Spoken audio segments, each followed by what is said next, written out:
I want you to help me, Dr. Lecter. Yes. I thought so. It's about Atlanta and Birmingham. Yes? You read about it? In the papers. I don't tear out the articles. I wouldn't want them to think I was dwelling on anything morbid. You want to know how he's choosing them, don't you? I thought you might have some ideas. Why should I tell you? You get to see the file in this case. And there's another reason. Pray tell. Thought you might be curious to see if you're smarter than the person I'm looking for. Then by implication, you think you're smarter than me since you caught me. No. I know that I'm not smarter than you. Then how did you catch me? You had disadvantages. What disadvantages? You're insane.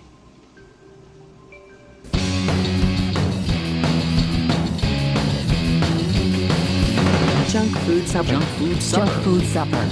Junk food supper. Junk food supper. Junk food supper. Junk food supper. Junk food supper. Junk food Junk supper. food supper. Junk food supper. Junk food supper. Junk food supper. Junk food Welcome to Junk Food Supper. This is the podcast where we get together pretty much every week. We talk about movies. We talk about all kinds of stuff going on. We talk about Music League. I am Parker. I'm joined by Sean, who has a little bit less COVID than normal. How are you, Sean? Yeah, I think I would probably put it at about maybe, I don't know, I'm probably about 1/3 full of COVID this week. Not chock That's not full. too bad. Yeah. Could be worse. I mean, I would prefer 0 COVID if you can make that happen for me. Do a little, I don't know, if we could do some sort of Lance Armstrong doping scandal style maneuver where you supply me with fresh oxygenated blood or something mid-podcast.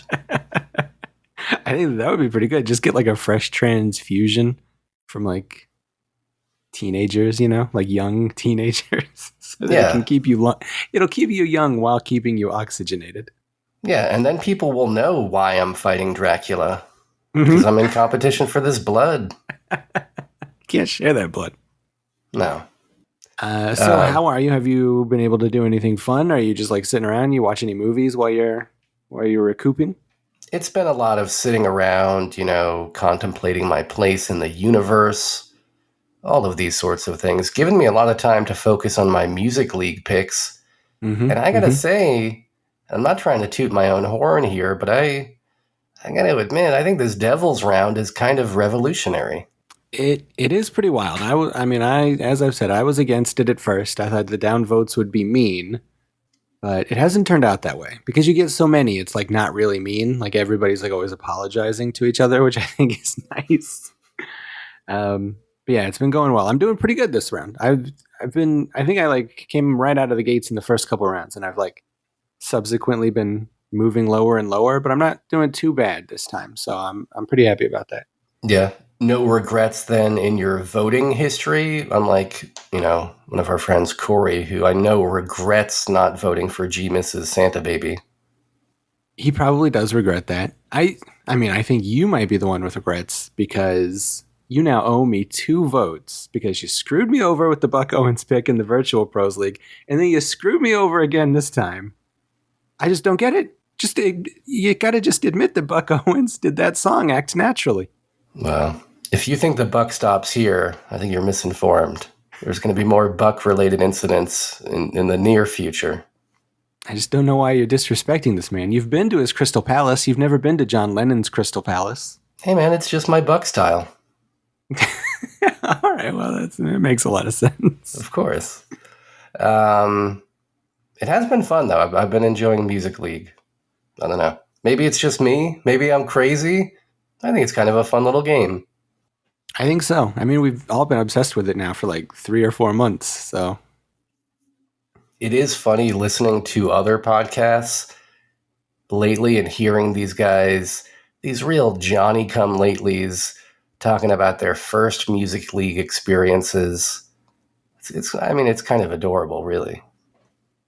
Yeah, that's precious. I've been shopping around. Like I'm in like way too many Music Leagues now as it is, but I've been like looking around at like the open ones on the website, and I was really enticed by one. It only had 3 people in it, but there were 100 rounds. And I was deeply intrigued by doing 100 rounds where the playlists were only 4 songs long, but I didn't do it. Yeah, that sounds pretty intense. I mean, I guess you've got a 25% chance of winning any given round and thus the whole thing, but is it worth that kind of time investment?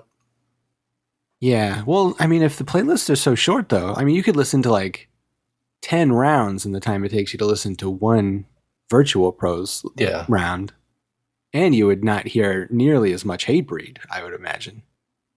So that's True. that's always good. No gorilla biscuits, I would think. But that's, I mean, that is a lot of searching around on Spotify for music to include and hoping that you don't repeat yourself. That's true. Yeah, I guess that would be the hard part. I've already played the Axel F theme twice in this round. What the hell? I think I did play that in one of the virtual pros rounds, or I meant to. I meant to play like the crazy frog version.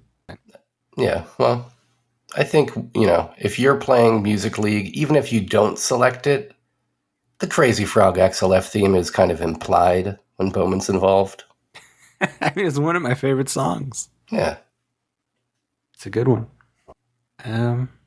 Well, speaking of internet-based obsessions, Yeah. my patron level subscription to Letterboxd ran out this week, and I was too cheap to renew it. What the fuck? What does this mean? This means that you're going to wait until we get closer to the end of the year before you renew it? Yeah, I think I might have to do that. That's what I did last time. I like signed up like halfway through the year, so it was like, cheaper because they always prorate it. But I re-signed up for Pro or whatever they call it, so I get all my good stats. But Patron is where you get to like pick the posters that show up on your page, like all your that's lists. not worth it. I've never done that, I don't think. Yeah, it's like not super worth it, but it is kind of fun. Sometimes there's really like good ones, like they got like the Japanese posters and stuff. Yeah. Yeah, but I mean, come on, dude. Is that how you want to be spending your money? You could spend that money towards actual movies. You could buy those posters. Yeah. I mean, that's probably true. Probably good. Posters are pretty cheap. You'd be surprised. I mean, you can get really cool posters, if you're not looking for like the specific one that, the community has deemed collectible or whatever. If you just want a cool ass movie poster, I mean, you get so many for cheap. That's true. There's a gas station by my work that sells a lot of horror movie posters for some reason. So I've been stocking up. Like I got like a bunch of the old like Universal monsters and stuff like that. They're just like hanging out in my office at work. I don't know what to do with them because I bought so many. You said it was a truck stop or was it a buck stop? It was a Buck stop. Buck Owens. Okay. Yeah. Crystal That's what I thought. truck Yeah. stop. See, he's a big fan. I mean, he named that restaurant after the lake, Well, I don't know if that's true or not. Camp Crystal Lake Palace? You never now been I there? get Yeah. I thought you were referring to some lake in Bakersfield. I was like, I don't think that is No, true. there's no lakes in Bakersfield. We all know that. Then they would have called it Lakersfield. That's true. Maybe that's why that team is called that, though. Maybe there was once a lake there. Yeah. And a basketball team, I guess. Yeah. Well, exciting stuff. Yeah, that's all that really happened to me. But I did see that there's some news in the world that I thought would bring you back to health. Oh, some nerd news? Some nerd news. Our man, David Lynch, is putting out an album in a couple of weeks. What do you think about that? Oh, yeah. I mean, would I have preferred almost any other artistic output from him? Sure. But I will take what I can get. So thank you, Mr. Lynch. Keep on creating. I love it all. Yeah. Yeah, I'll check out this album. But I would much prefer a movie or something. I mean, it seems weird. Even a book of paintings. A book of paintings would be nice. I like his paintings from what I've seen. Yeah, it's weird that these guys, like you would think that like some of these upstart companies, your A24s, your Blumhouses, people like that, you'd think that they'd throw money at some of these guys, your Lynches, your De Palmas, your John Waterses. But I don't know, it just doesn't happen. I don't understand it. Especially when, the production budget for like a medium to smaller movie.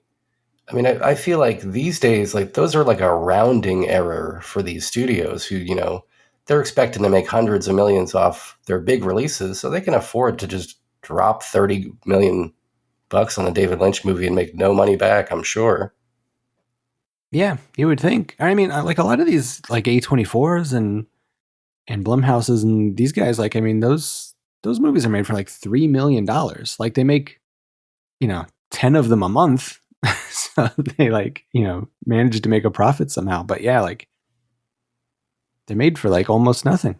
Just give David Lynch $3 million. Yeah, I mean, what's the worst that's going to happen? One of his good friends will get murdered at a donut shop at 4 a.m? That's already happened to him. I think he can handle it. That's true. That's true.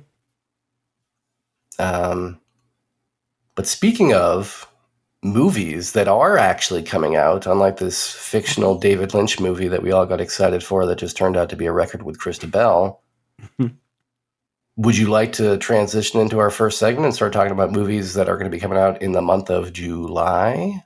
I would love to. There's some hot stuff this month. All right, well, consider us transitioned. Feels nice over here on this side of the segment. I agree. What are you thinking? What's the first thing you're going to see this month? Is it Despicable Me Part 4 coming out on July 3rd? I can't imagine that it will be. I saw the first one of those and maybe the second. I don't think I did see the second, but it's possible. Maybe I just saw Minions, which I guess is like a spin-off, right? But it's a separate series. I don't know. I saw a couple of these at most. Don't really have any opinion on them other than they seem like kids' movies for kids, and I hope that kids like them. Yeah, I've only seen one. Trey Parker played the bad guy in Part 3, so I watched that one. Because I'm a big stan for that guy, as the kids say. Yeah. And it was fine. Like, it was cute. So I can't imagine I'll see this. Although this is co-written by Mike White. Okay. The writer of School of Rock and Nacho Libre and what's that show everybody likes? The White Lotus. I think that's his thing. Oh, yeah. So that's pretty interesting to get that guy to make your kids' movie, or to at least write it. So that could be interesting, I guess. But I did once famously run into Steve Carell at a pizza joint here in LA, and I remember the waitress kind of like accusingly asking him, like, what have you been up to lately? Like, why aren't you working? And he was kind of like, dude, I'm in these Despicable Me movies. Like, calm down. I am working. Yeah. He doesn't have to work ever again. Like, he's got that Mike Myers Shrek money at this point. Like, these movies make so much fucking money that, he can just hang around his pool all day. Like, he doesn't have to do anything. He seemed real flummoxed by the question because, like, he was totally in, like, incognito mode with, the crummy baseball cap pulled down tight and the sunglasses and, like, trying not to be famous. And then this lady comes at him with the energy of, like, hey, dude, why aren't you more famous?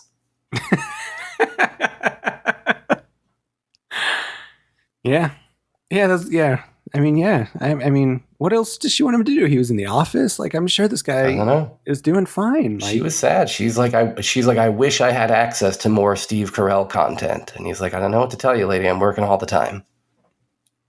Yeah, he's out there. Poor guy. Yeah. Not getting the respect. Not at all. She must not have seen that Richard Linklater movie he was in. Probably not. She's not a real fan. I don't even know what that was.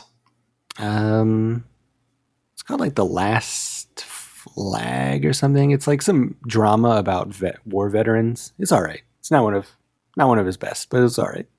The Last Flag Flying. There you go. That's what it is. All right. Well, yeah, that's coming out first week. What else is coming out? We got the Beverly Hills Cop, Axel F. Oh, we do. A movie that was named specifically for SEO and to get into an algorithm because Axel F is the name of the song, and the song is arguably more famous than the movies. So got to put that in there, for fuck's sake. Well, it is also the name of the lead character. I mean, I guess. His name's Axel Foley, not Axel F. There's no period at the end indicating an Well, come on now. abbreviation. But I mean, again, much like Crazy Frog, I think this is an implied period. well, you might be right. But still, I mean, we can agree it's there for SEO, right? It's We can agree it's gross. a bad title. Okay, it's a bad title. In my opinion, then, is that it's there for SEO. In general, I hate the fact that we live in a world where we seemingly have thrown away numbers in sequel titles. Like, that was my favorite thing, to be like, holy shit, Jason Voorhees has got himself all the way up to 10 parts. Like, that's fucking cool. This number keeps going up. Like, when will this number ever stop increasing? Now I don't even know where we're at in the series. I guess this is what, part 4? But it took me a minute. Yeah. I think it's because every new sequel now is also basically a reboot or a remake, so they can't really use the numbers anymore, which is a shame. We all love the numbers, Yeah. Made it easy. Every title's got letters. That's a given. Mm-hmm. But to get one with numbers, that was special. And now we're just throwing it all away. Yeah. Despicable Me 4 got it right, Just straight to the point. Classic title. So you like the other 3? Here's another one. And they could have went Despicable Me. You know what I mean? It could have been Despicable Me. Mm-hmm. They didn't That's do that. That's a very popular thing to do. They knew better. Yeah. I don't know. I guess I'll probably watch this. It's coming out to Netflix, so I will lose almost nothing by seeing it, but I have no hopes that it will be good. No, it's going to be trash. Just like everything that's straight to Netflix. Yeah. Bronson Pinchot is in it. Didn't he die several years ago? No, you're thinking about Charles Bronson. I think you're right. Oh, yeah, no, he's definitely alive, Bronson Pinchot. All right, yeah. Well, never mind. And he's only 65. My mistake. Maxine's coming out, though, the following week, right? Yeah, Or speaking of sequels with no numbers. Yeah, that is true. You like these Ty West Maxine movies? I do. I thought X was fine. It was definitely Ty West's best movie in a long time. And then I really liked Pearl. I thought Pearl was a very fun, interesting, unique film. So I'm looking forward to this. And then this looks like all the stuff, this looks like that stuff we were talking about last time with Kevin. That movie that he picked about the prostitutes at the truck stop. That was very influenced by the Angel movies. I feel like this is also in that genre of exploitation movies that they don't make anymore. Although I guess now they're making them. So yeah, that is interesting to me. So it looks pretty good to me. Yeah, I think it's set in mid 1980s Los Angeles. So it could definitely have that kind of Angel vibe. I'm excited for this, I guess. I mean, I've liked the other two movies. I wasn't, over the moon for them or anything. But in terms of what are the interesting horror franchises that are still going right now, I don't know. This kind of tends more towards my interests, I guess. I'm kind of curious to see what's going to happen here with Mia Goth's star power, because from what I understand, I think it's come out within the past few months that she's maybe not a great person, or that there's some kind of thing, I don't know, rumors from sets that she was abusive to people, or so. I don't know what was going on. You hear about that? I have not heard about that, but that is intriguing. I do like it when stars push people around. That's the thing I like. Yeah. I don't know. It seemed like maybe if it was true, it was maybe not the coolest things that she was doing, but who knows? I don't know. I wasn't there. Oh, okay. Yeah, I see. In January 2024, it was reported that Goth had been sued by a background actor who played a corpse for bullying, including allegations of being intentionally kicked in the head by her. Yeah. So I don't know. Who knows? I don't know. I hate to victim blame. I'm going to put it out there that maybe he just wasn't in the right place, you know? Yeah, also, if you're playing a corpse on a low-budget horror movie, you gotta expect at least a couple kicks to the head, right? I would think that everybody who's ever been in a trauma movie has been kicked in the head, like several times. Yeah. Like, it just goes with the territory. I don't think Roger Corman would let you on set until you proved that you could take a couple kicks in the head, you know? That was in the interview. Exactly, yeah. All right, well, Maxine. I think it'll be good. Yeah, I'm proud of Ty West. He kind of came out of the gate strong with what's that, House of the Devil? Yep. And then just kind of disappeared after making like 4 or 5 real crappy movies. So I'm glad that people like him again. He seems like a nice young man. But what is next? I don't know. There's this Mother Couch. I don't know what the fuck that is. Some Swedish comedy drama starring Ewan McGregor. And Lara Flynn Boyle of Twin Peaks.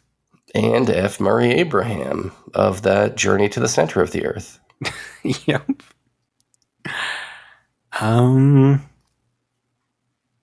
Let's see. What else? Maybe this month doesn't have a lot of hot stuff. This Long Legs movie. Directed by Osgood Perkins. Have you seen the trailer for this? What is that? No.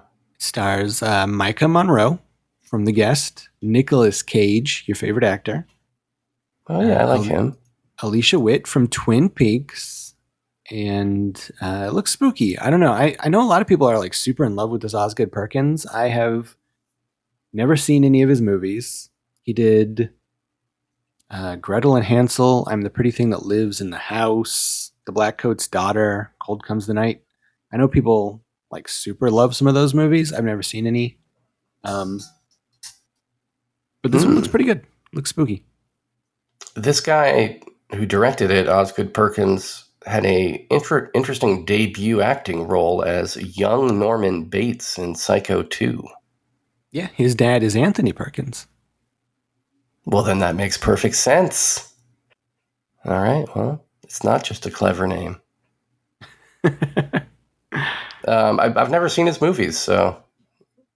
outside of some of his acting roles, it seems like, but... color me intrigued, I guess. I like a good Nick Cage thriller. Yeah. I like this cast, especially, so yeah, I'll probably check this out. I think this is going to be pretty wide release, so it'll be easy to see. Well, there's something called The Real Bros of Simi Valley, which is a movie going to Roku. The Roku channel? That's always a good sign. Yeah, it's co-starring Shaun White and Tony Hawk and Rob Riggle. So keep your eyes peeled for that, I guess. Yeah, that doesn't sound too bad. I'll watch anything. I like that Tony Hawk. I've been rewatching Jackass. That Tony Hawk is a nice young man. Did you see that documentary that came out, I think, on HBO within the past few years? It's pretty good. No, I have not. They do like a real deep dive on his life and journeys, you know. There was like a lot of controversy early on because like his dad owned like the main skateboarding tournament that got everybody famous, and so they all kind of claimed favoritism or something, you know, for him. But pretty good doc. Yeah, I'll check that out. Yeah, what else is coming out? Sing Sing, some kind of prison drama, it looks like. I don't think I have any time for a prison drama in 2024. Yeah. Yeah, I don't like prison movies. Like, unless they're like real sexy, you know, and like starring Pam Grier. I don't really care. Yeah. You just like group showers. That's mostly what I like, yeah. Yeah.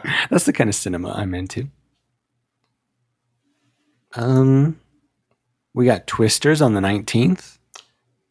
Oh yeah, so that's probably going to be like the big release of the month, right? I think so. Well, that and another one that we'll be getting to. That Deadpool movie is coming out. But yeah, I think these two are like the biggest ones for sure. I'm interested to see how this Twisters does. It's weird that Twister is like a movie that has generated so much like nostalgia that they've decided to go ahead with a sequel. Well, do you think it actually has, though? I don't know that it has. This feels like such a weird misstep to me, and maybe they're just banking on the idea of like natural disasters or kind of evergreen.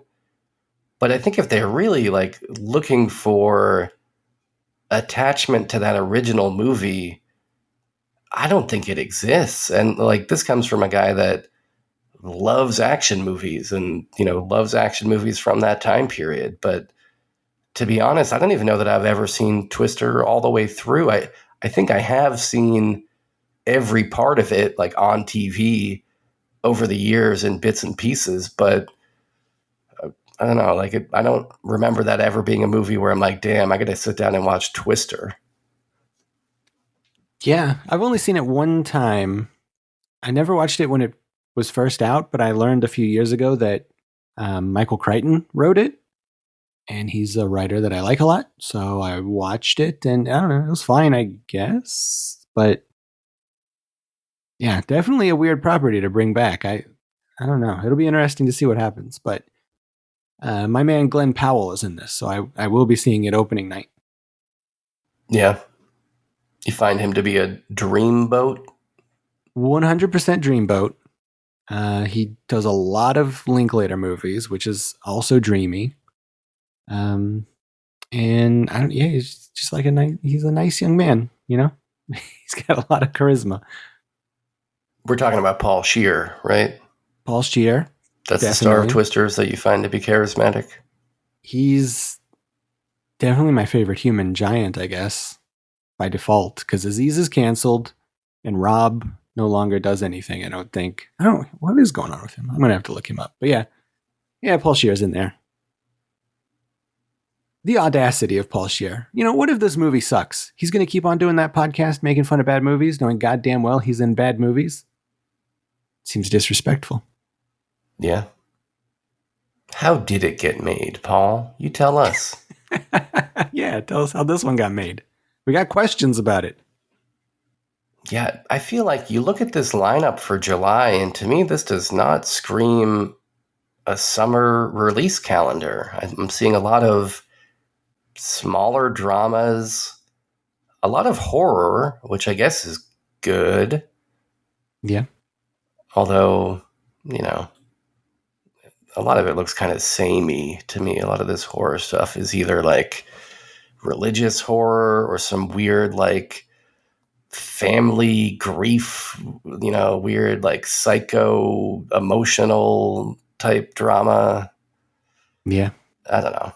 But well, this is the future we wanted in a post-Marvel world. We wanted a future where there was mostly small dramas and horror movies instead of big blockbusters. And now we got it. So now we're obligated to go to the movie theater and see some of these things. I guess that's fair. I guess that is fair. And we're obligated to go see Deadpool and Wolverine coming out on the 26th. I can't wait. It's going to be pretty fun. You think it's going to be good? I think so. I think the first Deadpool is like fine. It's pretty okay. And then the second one I think is like really funny. It's a very fun movie. So I think this one will be pretty good. I mean, this one's the first Disney one, so I guess that'll be interesting to see what they do with the guy who makes a lot of jokes about getting pegged and decapitates people. But yeah. And, and the hero that we all liked because his last movie was so dark and realistic and gritty, with Logan. Yeah. Between these two characters, it'll be very interesting to see what happens. So I mean, yeah, it's probably high, the possibility of a high on this one, but also could be a very low. Yeah. The Sean Levy guy who directed it, what else has he done? Oh, it looks like he's primarily known as being like the showrunner for Stranger Things and the director of the Night at the Museum movies. Oh, you can't escape at night at the museum. Everybody knows that, Sean. Yikes. All right, well. Yeah. He did that Real Steel movie with Hugh Jackman, which is maybe how he got this job. But yeah, a lot of comedies from this guy. Oh, don't worry. He did The Atom Project, starring Ryan Reynolds. Oh, okay. There we all go. remember So, yeah. The Atom Project. Yeah. So it sounds like this is just like the star's friend. So he got hired. So that's cool, I guess. Yeah. All right, well, get that money, unqualified director guy that I've never heard of. Yeah. Well, that might be about I it. think, I think that might be yeah. it for July. Sadly, I mean, I'm trying here. I'm really grasping at straws here with these titles. You think I'm going to see My Spy: The Eternal City? I don't care if it does star Dave Bautista and Kirsten Shaw. I think this is a sequel to a movie that came out during COVID, so that's interesting. Dave Bautista has his own franchise where he plays a spy, taking care of a little kid. That's fine, I guess. Sure. All right, well, movies are dead. Took slightly longer than I thought it would, but we did make it halfway through 2024, so that's good. Yeah. Man, I'm looking at August. All these movies fucking suck too. Well, it's over. Yeah. It's over for us. Movies are good. They're done. I think we'll have to focus on reviewing older stuff for once. Yeah. Like movies from the 1980s. Yeah. 1986, perhaps. But before that happens, we got to talk to some of these people out here in Junk Food Supperland. We got a voicemail. Would you like to hear this voicemail? Okay. Hi, how you doing there, guys? You fucking simps. Wayne here. Hi. Oh. I have to say, even though, I don't call in much because Sean won't fucking play the voicemail, even though you guys get none anymore because of me. I was calling all the time you got out voicemails. Anyway, I'm really loving the show, and I really want to see that Jack Nance documentary you guys were talking about last week. It sounds really good. I'm kind of sad that Kevin's taking the fucking once in a month deal, but he's got things to do, I guess. He's got life. I don't know. But I'm happy to have you and Parker and Sean, you know what I'm saying? And my friend, my lovely friend, very close friend, Parker, doing the show. I'm happy you guys never took in another fucking, co-host. That would have sucked. Yeah, but whatever. I'll go kill myself now. All right, goodbye. Ha! Fuck you, Wayne. Thank you very much, Wayne. It's good to hear from you. Yeah, I agree. It was actually good to hear from him. I thought he died several years ago. So it's nice nice to hear his voice. Yeah, I agree. It would have been lame to have gotten a new third co-host. Yeah. No one can fill Kevin's shoes. No. I mean, we tried with Rusty. I mean, if you remember, Rusty tried to take, the show over. He tried to take the reins from Kevin way back in the day. Yeah. Did not go very well. We had to get lawyers involved for that one. He tried to take it over at the corporate level. Yeah, and I thought he was justified. I thought he had a lot of intriguing ideas about, market penetration and all sorts of business terms, mostly centered around the word penetration. Mm-hmm.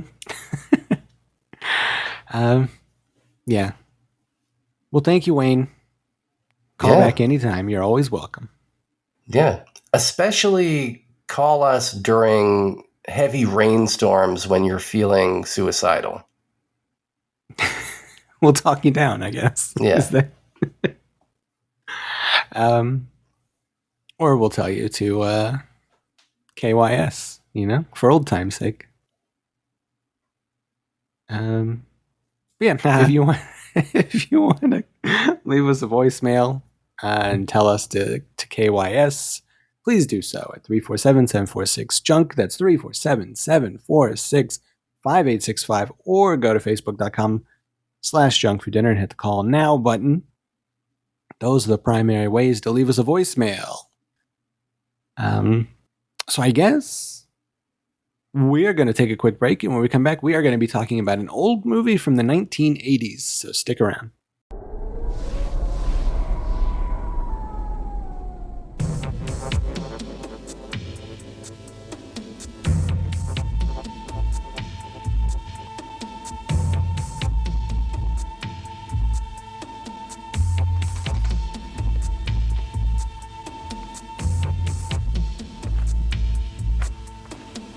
Intruder entered through kitchen sliding door.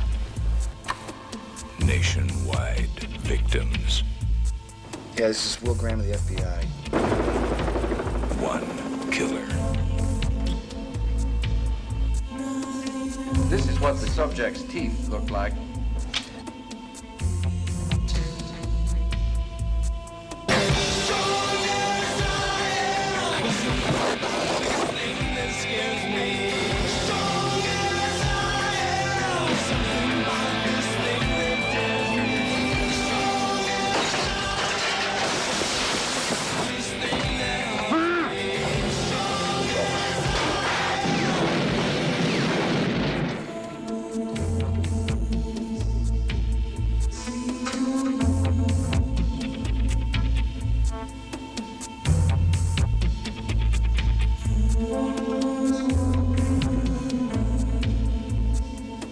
Have you ever seen blood on the moonlight well?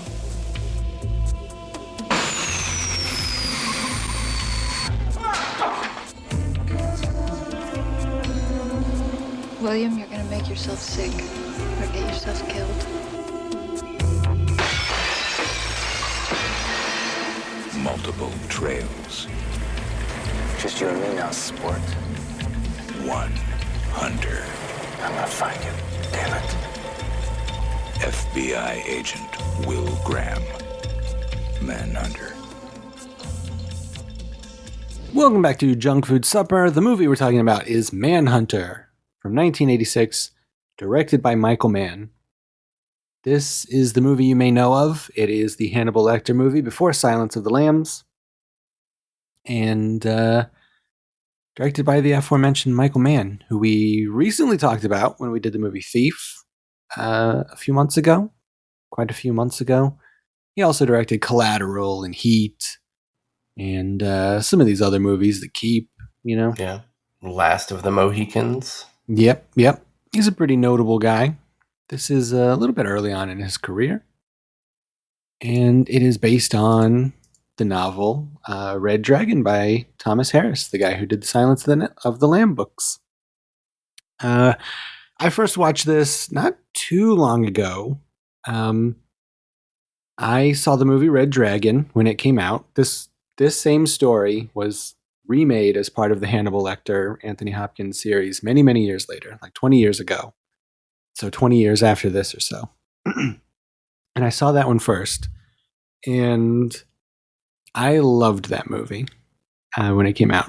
I was not like a big Silence of the Lambs guy because I saw that way too late, and like everything had already been parodied to death, so the movie just didn't really hit for me. But Red Dragon did. Who's in that Red Dragon? Edward Norton's in there. Oh yeah, okay. Ray Fiennes, Harvey Keitel. Sure. And Sean Connery as the dragon. Yes, of course. And that's a very different one than this. A few years, actually, like many years after that movie came out, probably just like a year or two ago, I finally got around to reading the Red Dragon book, which is also very good. And all three of them kind of delve into different things about the story. Like, it's kind of interesting how different the three of these things are, despite being pretty much identical. So I really wanted to see this one. So a few years ago, I finally did, and it's a great film, I feel like. The story of this film is that FBI agent Will Graham, who here is played by William Peterson, who had a small role in Thief. He's also in To Live and Die in L.A., which is a movie we talked about, a William Friedkin movie. He's the star of that movie. And he was on the CSI Las Vegas show. He is retired after a few things have caused him to retire. He was forced to shoot a serial killer while on the job, and then, which is like only dealt with like sort of in a passing way here, and I think also in the book. And then more importantly, while he was searching for a horrible cannibal, he was consulting Dr. Hannibal Lecter to help him find this person who was a psychiatrist, and turns out it was Hannibal Lecter who then attempted to murder him. So Will ended up catching him. Hannibal Lecter's in jail now, and Will, having been traumatized by this, has retired. They think you went batso! He did go batso. So the story kind of picks up with Will retired, and his FBI friends come to him.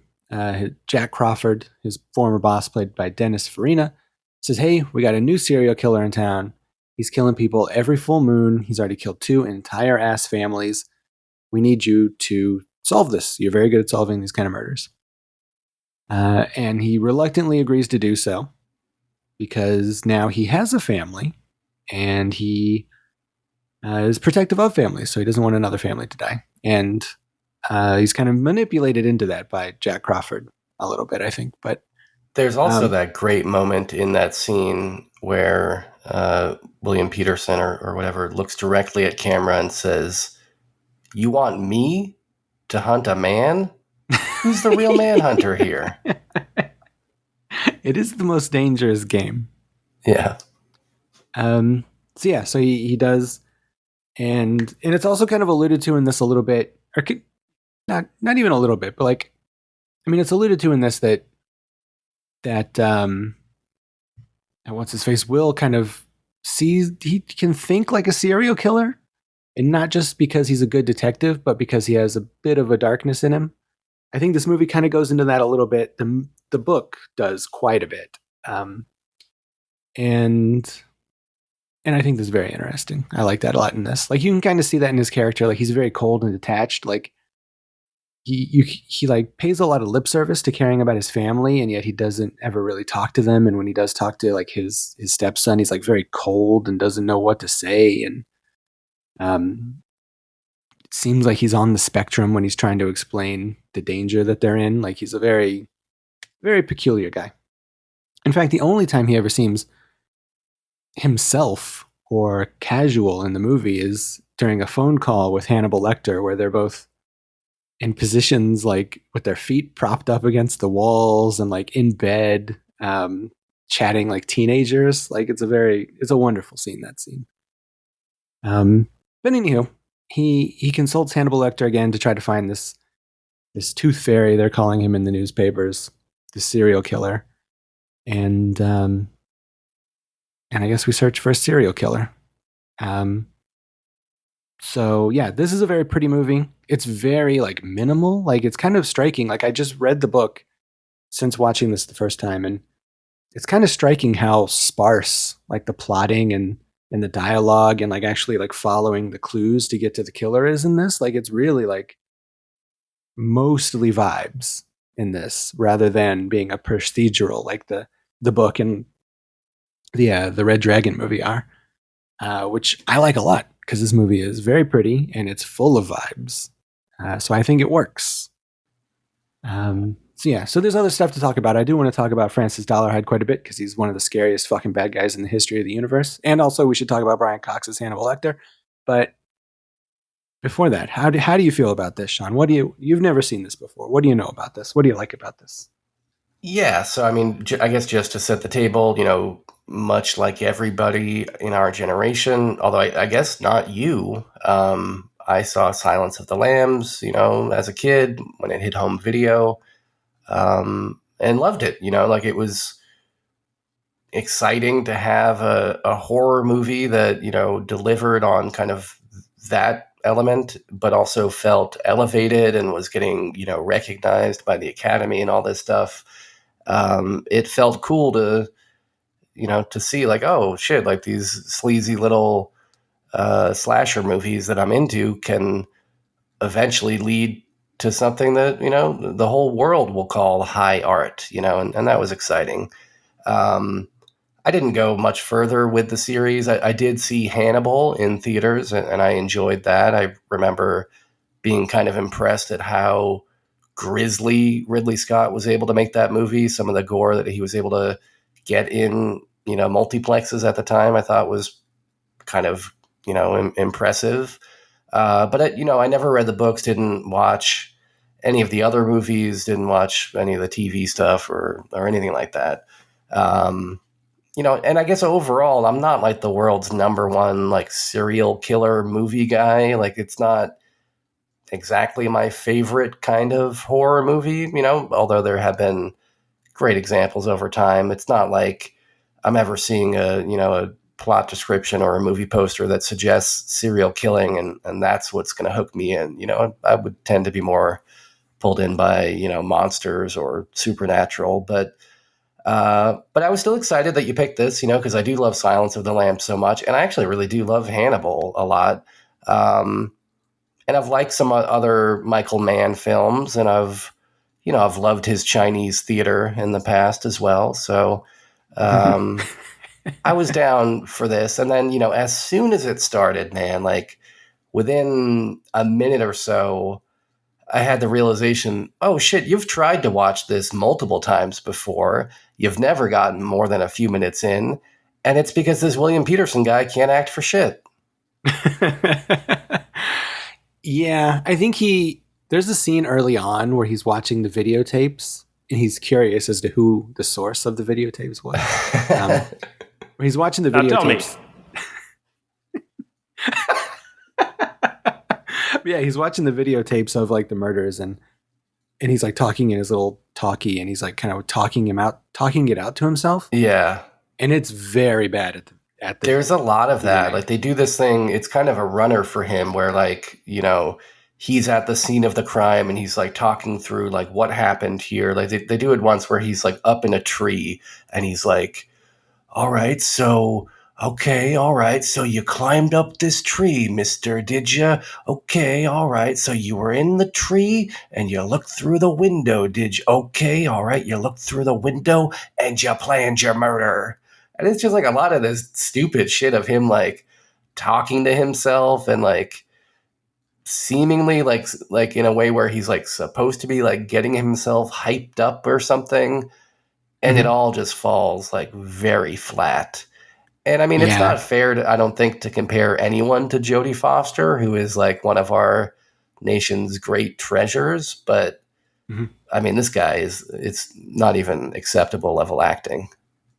Yeah. And I mean, Edward Norton plays this character in Red Dragon and he's a lot better. Yeah, I think that this guy does get better as the movie goes on. Like, I like him when he's arguing with his bosses later on. Like, I think some of that stuff is good. And I do really like the scene where he's explaining the dangers of what he's doing to his kid in the supermarket. In that really weird supermarket where the cereal aisle goes on for like fucking 4 miles or whatever. Yeah, which was cool. And so this plays into like, the aesthetic of this movie, which is, I think, the movie's strong suit. Like it's a good looking movie. I don't think it's as striking as you might expect for Michael Mann. Like, it didn't blow me away, but there's some cool looking shots. But it's also like, it just feels like lazy and haphazard and kind of like poorly planned at times, because like you get this cool sequence in this breakfast cereal aisle at the supermarket, and you're seeing Monster cereals in the background, and you're seeing Mr. T cereals in the background, and it's great. And, they're doing the thing where they cut back and forth between two characters talking, so you're getting a reverse and then, the forward reverse back and forth. And in the middle of, like, the cutting, and they're not walking, they're just standing there. In the middle of the cutting, suddenly the Mr. T cereal and the Monster cereals are gone, and one of the characters is standing in front of a bunch of creamed corn, as if it was, like, some Carmen Bozia sequence or something. And it was like, I mean, couldn't have been more obvious. I mean, it's like the most eye-catching background of all time, like all these bright and colorful breakfast cereals. Like, you didn't think anybody would notice. Like, and this movie's just full of those kind of like weird cuts where like, I can tell your intent was to have a cool shot here. Like there's one where like a camera is like rolling towards a door, and when it gets right to the end, the door pops open and a character walks through it. Okay, sounds cool. But you can see like a very obvious cut where like the camera gets to the end, then they cut, and then the door opens.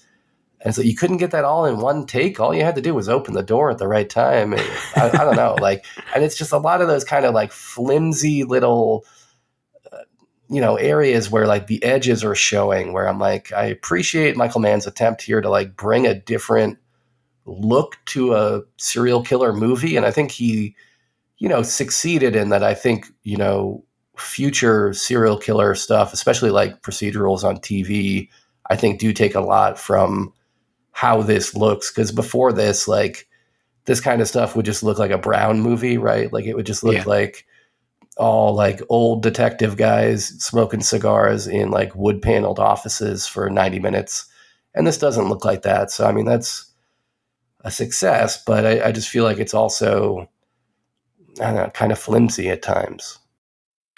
Yeah, there is one shot that is exactly what you're saying. Or not exactly, but like it's in line with what you're saying near the beginning, where Dennis Farina first goes to talk to Will Graham on the beach, and there's a split diopter shot. And usually when you do a split diopter shot, you're getting like maybe one person in close up so you can see their face while they're delivering some sort of emotional line to a guy in the background. And he's also in focus so that you can get both of these people in focus, because you need both of them to be in focus because they both have emotions you want on camera or something like that. Like that's usually why you would do a split diopter, something like that. In the split diopter here, you can see Dennis Farina talking in the background. And then the thing in the foreground that also needed to be in focus is just Will Graham's sweatshirt that is like just all white. It doesn't even say anything. And it's like, cool that you did the split diopter shot, but why? It's not doing anything. Yeah, I mean, it feels to me kind of like a first film from a director who's kind of working things out and trying to figure out what his signature style is going to be. Much more so than like Thief, which I thought, despite Thief being his actual first movie, that felt more kind of confident to me than this, which feels a little bit schlocky and also, just doesn't feel as well produced or achieved, or it just feels like he's on kind of shaky ground the entire time. And I get it. Like if you had seen this in the mid 80s, if you'd seen this before Silence of the Lambs, it probably was incredible because it probably felt very different than other, thriller movies that you'd seen up until this point in time. But for me, I watch it today and having grown up on Silence of the Lambs, it's not possible for me to see Brian Cox in this and not think that I'm watching like an SNL sketch about Silence of the Lambs, rather than I know that he originated the role, and I shouldn't be mentally picturing Anthony Hopkins exclusively in this role, but I do, and this, I mean, the Brian Cox version is fine, but it just feels like a kind of impression of the real deal. And then also, I mean, independent of the fact that this doesn't hold a candle to Silence of the Lambs, I just thought it was kind of a dumb movie on its own. Like, there's a lot of stuff in this where like the FBI is like pretending like they're acting smart, but what they're actually doing or proposing that they do is like very dumb. Like there's one part in this where like their big plan to catch this killer is to like put an ad, like a personal ad in like a newspaper to tell this guy like, oh, come to this locker number 73 at the Baltimore airport or whatever. And, they're hoping that the killer's out there, scouring the newspapers for these embedded messages. But it's not like they embedded the message in any kind of cryptic way. It just says, come down to this locker. So any motherfucker reading the newspaper would be curious and maybe go check that out. Like, how would you know, like, which of the people are who you want them to? I don't know. Like, and it's just full of stuff like that where, like, I think that they thought it was real clever that they cast a blind woman, not an actual blind actress, but the character is blind, as like a film developing person. Like, that's her job in this, is developing film, even though she's blind. It's like, that's pretty dumb. I mean, I think they think they're being clever, but it's the practicalities of that would never actually work. You do need vision to properly process film and know that you're doing it properly. Like, you would have no feedback loop to know that you made a mistake. You know what I mean? I don't know. And then, like, it all builds towards a finale in which it's just the stupidest fist fight, you know? Like, and in this case, like, the FBI agent gets the jump on this serial killer who is, I mean, you can say he's terrifying, and I guess he is kind of terrifying in like a Buffalo Bill type of way, but he's just like a nerdy guy. He's not like, you know, it's not Dave Bautista in there. It's just a nerdy dude who maybe has some, you know, mental and or emotional problems, but a regular ass dude. Anyways, FBI guy gets the jump on him. Suddenly, regular ass nerdy serial killer dude is like body slamming FBI guy all over the apartment, like lifting him above his head. That's not how these things work. Like, dude with a gun and tons of training would take him out like immediately. So I don't know. Like, I wanted to like this. I think I probably started off on bad footing with it just based on William Peterson, and I was never really able to latch on as a result. But yeah, I don't know. I didn't like this. I wanted to like it. I don't know why Chris Elliott is in this. That didn't make any sense to me. I don't know why they had to tranquilize a tiger for that one scene. That seemed kind of dumb that you brought in a tiger to trank it for no good reason. Well, maybe he was getting his teeth worked on. In the movie, he's getting his teeth worked on. So maybe they just snuck in while a real ass tiger was getting his teeth worked on. Maybe they didn't trank him. Yeah, maybe. And yeah, I mean, who cares, I guess. But I don't know. The other thing that kind of rubbed me the wrong way is, like, I feel like Silence of the Lambs has taken a bit of heat in the past decade or whatever for what some people feel are like transphobic themes.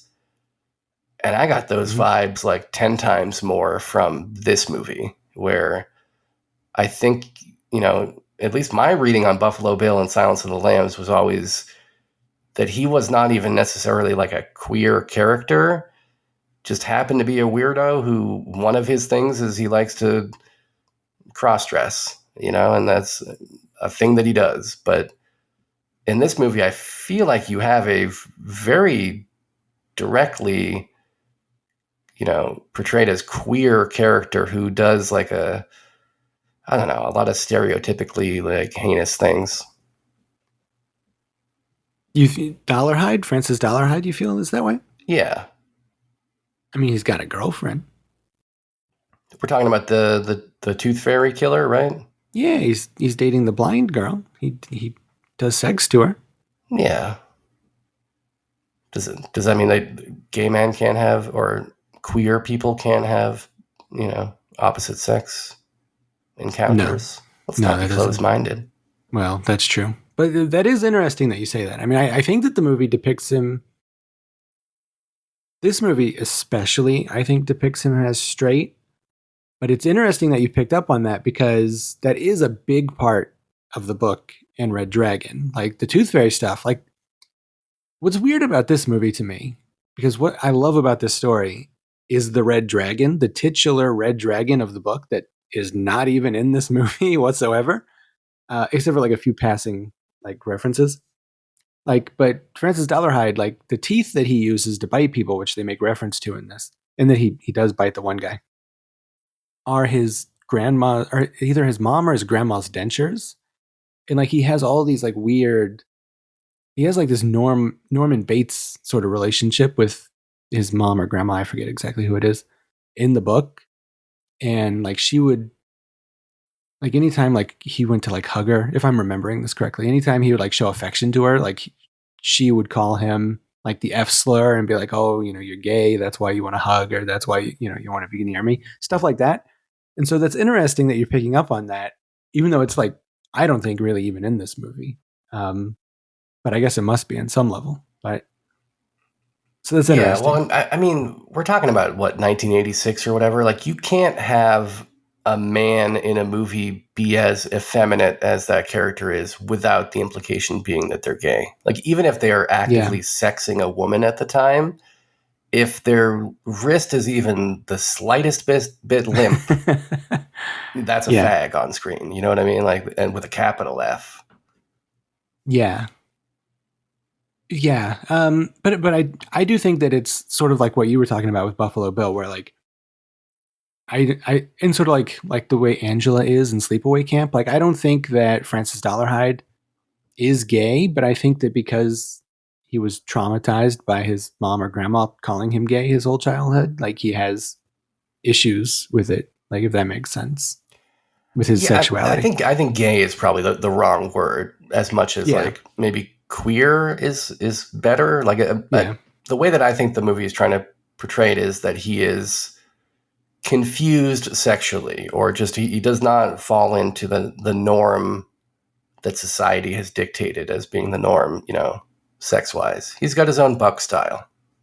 He's got his own MO. Modus operandi. Exactly. But yeah, so this character, a lot of what you don't get here in this, which I love from the other movie in the book, is that his thing is that, and I mean, he talks about it a tiny little bit, but what the story does well, I think, in the book is that it pulls a real psycho on you. Like, the first half is about Will Graham, and then it gets to the second half, and then all of a sudden Francis Dollarhide is the protagonist, and we just follow him basically the rest of the story.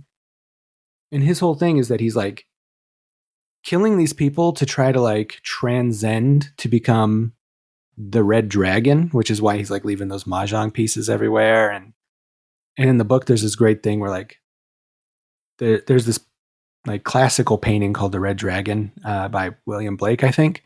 And he's like obsessed with it. And he like goes to a museum to like find the original, and he ends up like eating it. And he's like, he just wants to become like a monster. Like, that's kind of like his thing. And I just love it. I think it's like so scary and so brilliant the way it's portrayed in the other two medias, and in this to a degree. I mean, I do like him in this, but it's very different. And like, but there's a lot of creepy stuff in this, like the fact that like he's watching on the videotapes like the people he's going to kill, and then that makes him horny for the blind girl. Like, I think that's really, really creepy and stuff. So, and Tom Noonan is very creepy in the role. He's like, when he's talking to the reporter, he's like showing him the slides, and he's like, do you see? I think that's so scary. So I think this is a very creepy character, but a lot of what makes him creepy is not even in the movie, sadly. It's kind of confounding that they would do that.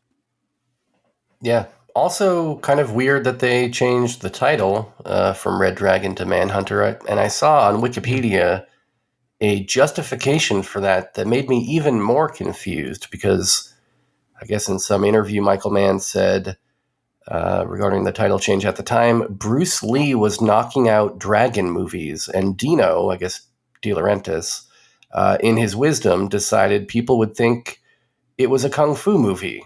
So they changed it. But I have no idea what the fuck Michael Mann is talking about, considering the fact that Bruce Lee died 13 years before this movie came out, like 10-ish years before the book came out. Like, what are you talking about, dude? Like, there were no Bruce Lee movies coming out in the mid-'80s, but I guess reportedly that's why they changed the title. I mean, it seems like they just had to change the title because they cut all the Red Dragon stuff, so the title wouldn't make any sense. I think that's probably more likely. And then I did want to go back to Hannibal Lecter. I like this Hannibal Lecter a great deal. Jackie in the Discord said that, which I fully agree with, that Anthony Hopkins' Hannibal is sort of like a scary, over-the-top cartoon character, and then this Brian Cox version is a lot more like real and imposing, and I agree, and I like them both. But I do think Brian Cox is really good in this. Yeah, people love it. I mean, I feel like I am on the outside with this, but I will also say I think this is, if not my fourth, at least my third attempt to watch this. So I don't think it was a fluke. I think this is not my movie. And a lot of it comes down to this acting. And I don't even blame William Peterson. I think he was probably directed to act like this because everybody in this movie is just so low energy and mumbly, and I don't know. Yeah, that is true. Like, yeah, it's like I said, it's very like sparse, and they almost kind of take the plot out of this very plot heavy story, which is odd. But yeah, it is. I can understand why somebody wouldn't like it because it is sort of, it's all vibes. So if you're not into the vibe, you're just not gonna like it.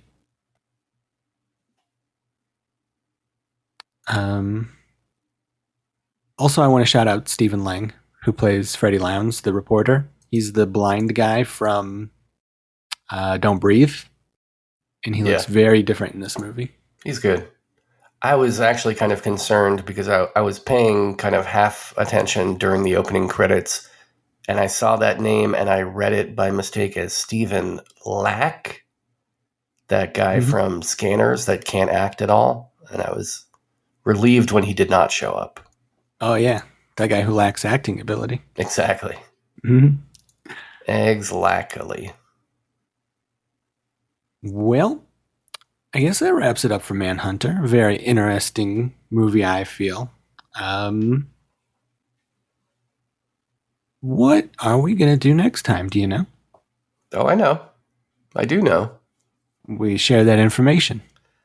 Well, it kind of depends a little bit on your preferences, because what I'm looking to review with you next time are a handful of episodes of a TV show. I think the episodes are like, 23 minutes or whatever, 24 minutes maybe, standard TV episode length. How many of those would you like to do? You want to do 3 of those? You want to do 4 of those? 20. Well, we can do 4. That would be like movie sized, right? Yeah. It'll be like less than 100 minutes. That makes sense to me. I mean, unless whatever makes sense with the story. Like, I wouldn't want to end on a cliffhanger or something. Like, I don't know what it is. Like, if it's like an anthology shows, then I think it's kind of like a Monster of the Week type format, sort of a thing. So I think they're fairly self-contained, but let's try 4. Because I think you will like this show. I think each individual episode might not have a ton to talk about, so maybe if we cram 4 in, we'll find more to talk about. But the show is 1976's Aztekaiser. Do you know Aztekaiser? I have never heard of Aztekaiser. So I almost feel like I should just say, like, don't even Google it. Don't worry about it, bro. I'll just send you a YouTube link, and you're going to be shocked at what Aztekaiser even is. Okay. Well, all right. That's all right. So let's fair enough. First 4 episodes of 1976's Aztekaiser, and I guess I can spell that for listeners out there, because if you go to YouTube and you search for it, it will come up, and you can watch these for free. So go to YouTube and search for Aztekaiser, which is Aztekaiser. And you can even put in 1976 if you like, but I think it'll come up either way. And we'll be talking about those next week. And I'm excited. What is the country of origin on this? I'm a fan of Japanese movies. It's Japanese, is it? It's Japanese. All right, I like the Japanese. Now, is there any way you can finagle this to be on Letterboxd so it doesn't screw up the list I've made? All the movies. Yeah, I'm sure we can find a way to illegally do that. That is a very important thing to me. This list is very important to me. Does it have the roller games? I got roller games on there. Right? I did put roller games on there. All right. I see that you have not logged it yet, so that's unfortunate. You're going to need to get in there. I need to get on top of my letterboxing. But otherwise, I'll put it, if I can put a placeholder in there. I'll just find some other weird thing. It's not too big of a deal, I guess, but it's how I know we've done 10 movies and need to do another canonical rankings. That's really the most important part of the list. It's critical. But all right. I'm excited for this mystery project. Yeah, I think you'll enjoy it. I thought at first that you were going to tell me we were going to be watching 2 episodes of a TV show called Twin Peaks, and I was a little bit enticed. Yeah, I actually was tempted to kind of do that, to use our JFS time to just barrel through the final remaining episodes of season 3 of Twin Peaks, but I don't know. There's too many other interesting things to cover. We can't only be a David Lynch podcast. Well, that's unfortunate, you know. I like David Lynch. I like David Lynch. But all right, I'm excited for this. Both of these TV shows we'll be watching next time. Hell yeah. Which is that next week or is next week Kevin? Do we know? Oh, I thought next week was us, but I could be wrong. I think you're right.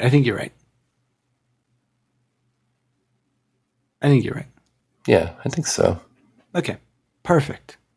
So then we won't have to wait any time between for the finale of Twin Peaks, so that works too. Perfect. Okay, well, that's coming up. That TV show that the name I don't remember, Aztekaiser, is that Yeah. And it's Aztekaiser. I'm probably pronouncing it wrong in a multitude of ways, but that'll get you there. Yeah, Aztekaiser next week. Let us know how you feel about Manhunter. Do you like Brian Cox or do you like Anthony Hopkins? Do you like Edward Norton or do you like this guy from CSI Las Vegas? Which version is your favorite? The 2 movies, the book, the TV show version, which we didn't even talk about. There's a TV show version that I have not seen. Also, let me know if I should watch the Jodie Foster season of True Detective. No, absolutely not. Oh, really? Is it bad? I watched the first 4 episodes and I had to call it quits. It was so slow and dumb. You like that first season, though? Oh, I love that first season. Man, remember that one camera movement that went all the way through the house, and then zoomed over? Oh, man. That was all-time camera movements. That's going to be one of the best. That was a really good one. That's a good show. All right, well. Yeah. Don't let me know that then, because that mystery's already been solved. Well, other people should let him know too. Maybe I don't think I'm in the minority. I think I'm in the majority. I think people hated that show, but if you didn't, call in 347-746-JUNK. Let us know. We need to know this kind of stuff. So until next time, this is Parker for Sean saying thanks for having fun.